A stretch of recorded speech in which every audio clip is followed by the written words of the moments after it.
آج جو یہ نیوز آ رہی ہے وہ بہت زیادہ خطرناک ہے کہ کس طریقے سے الجاف ایئر بیس پر پاکستان اپنے جیٹس رکھ رہا ہے. سو یہ کائنڈ آف کہہ سکتے ہیں امریکہ جیسا ہو گیا کہ امریکہ بھی کس طریقے سے دوسرے دیشوں میں اپنے جیٹس اسٹیشن رکھتا ہے تاکہ جب بھی اس کو ضرورت پڑے وہ یوز کر سکے. تو اگر ایسا پاکستان بھی کرنے لگ گیا تو بہت بڑا خطرہ ہو سکتا ہے. اس معاہدے میں پاکستان کے لیے سب سے اچھی بات یہ ہے کہ پاکستان ایئر فورس کو ایک اور نئی ٹیکنالوجی مل جائے گی. دیکھیں ویسے تو پاک فضائیہ کے شاہین مختلف قسم کے جنگی جہاز اڑانے کے عادی ہیں. مثال کے طور پر پاکستان ایئر فورس امریکی ٹیکنالوجی بھی استعمال کرتی ہے. ماضی میں F-6 طیارے رہے, یورپی میراج طیارے بھی پاکستان استعمال کرتا رہا. اس کے بعد پاکستان کے F-17 تھنڈر میں ابتدائی طور پر روسی ساختہ انجن لگایا گیا تھا. یعنی کہ پاکستان ایئر فورس جب سے بنی ہے یہ ہمیشہ مختلف ممالک کی ٹیکنالوجی استعمال کرنے کی عادی رہی ہے. اب سعودی عرب میں جس ایئر بیس پر پاکستانی اور سعودی جہاز اکٹھے موجود ہوں گے اور مشترکہ مشقیں کریں گے وہ الجوف ایئر بیس ہے. یعنی سعودی عرب نے اپنا الجوف ایئر بیس پاکستان کے حوالے کر دیا ہے. وہاں J-10C, F-17 اور پھر سعودی عرب کے پاس موجود امریکی اور یورپی طیارے موجود ہوں گے. ان جہازوں کی موجودگی میں اسرائیلی جہاز سعودی عرب کا رخ کرنے کی جرت بھی نہیں کر سکیں گے. بالکل بھی نہیں. ویسے بھی سعودی عرب جغرافیائی لحاظ سے اسرائیل کے بہت قریب ہے. اگر الجوف بیس سے جہاز اڑاتا ہے تو 1.5 سے 2 منٹ میں اسرائیل کی فضاؤں میں پہنچ کر تباہی مچا سکتا ہے. یہی وجہ ہے کہ پاکستان اور سعودی عرب کا یہ دفاعی معاہدہ ایک زبردست حکمت عملی ہے. اب دیکھنا یہ ہے کہ خلیجی ممالک کب اس اتحاد میں شامل ہوتے ہیں.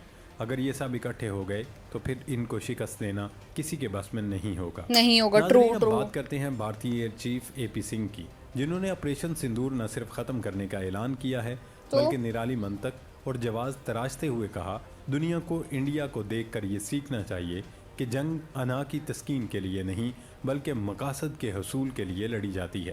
انہوں نے ایک تقریب کے دوران پاکستان اور انڈیا کے درمیان جنگ کا حوالہ دیتے ہوئے کہا کہ بلا شبہ انڈیا نے جنگ جلد ختم کر دی لیکن انڈیا کا مقصد دہشت گردی کا خاتمہ تھا.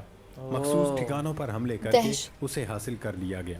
انڈین فضائیہ کے سربراہ نے کہا اگر ہمارے مقاصد پورے ہو گئے ہیں تو پھر ہم تنازع کیوں ختم نہ کرتے.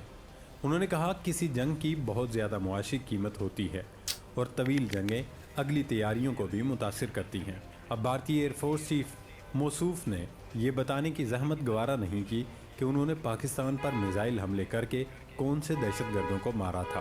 بھارت کے ان حملوں میں معصوم اور بے گناہ شہری مساجد اور رہائشی آبادی کو نشانہ بنایا گیا تھا, جس کے جواب میں پاکستان نے نہ صرف بھارت کے رافیل طیاروں بلکہ دوسرے جہازوں, ایئر ڈیفنس سسٹم اور line of control per Indian forces کی چیک پوسٹوں کو تباہ کر دیا تھا.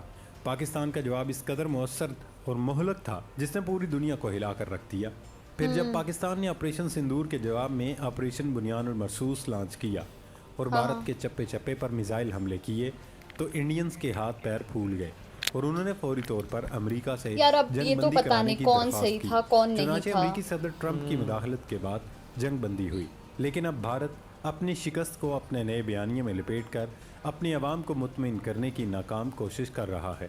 حالانکہ مودی اور ان کے حواری زور و شور سے دعویٰ کر رہے تھے کہ ہم بدلہ لیں گے اور آپریشن سندور جاری ہے, لیکن اب اچانک سے انڈین ایئر فورس چیف نے یہ اعلان کر دیا کہ آپریشن سندور ختم کر دیا گیا. تو جو مین خبر ہے وہ یہی ہے کہ کس طریقے سے پاکستان نے اپنے جو جیٹس ہے وہ وہاں پہ الجاف ایئرپورٹ پہ رکھ دیا ہے اور ساتھ میں ان کو کائنڈ آف کہہ سکتے ہیں وہاں پہ رکھنے کی فل فریڈم مل چکی ہے کہ وہ اپنے J-10C اور JF تھنڈر وہ سب لوگ وہاں رکھ سکتے ہیں.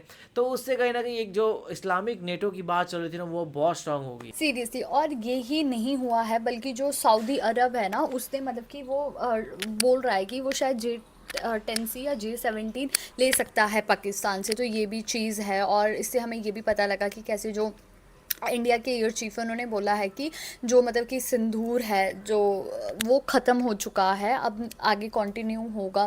تو یہ بھی ہم لوگوں کو پتہ لگا. تو کافی انفارمیٹیو ویڈیو تھی اور یہ چیز اچھی ہے. یہ تو مطلب کہ پاکستان نے کچھ دن پہلے ہی اناؤنس کر دیا تھا کہ اب ہم لوگوں کو جتنے بھی اسلامک نیشن ہے ہمیں یونائٹ ہونے کی ضرورت ہے, لیکن اتنا جلدی ہو جائے گی یہ ہم لوگوں کو پتہ نہیں تھا. اور یہ کہیں نہ کہیں تھوڑی سی ٹینشن کی چیز بھی ہے انڈیا کے لیے. وہی آپ لوگ اس بارے میں کیا کہنا ہے کمنٹ سیکشن میں ضرور بتائے گا. تو اسے لائک کرتے جائے, کمنٹ کرتے جائے, شیئر کرتے جائے اور سبسکرائب کرتے جائیے. بائے.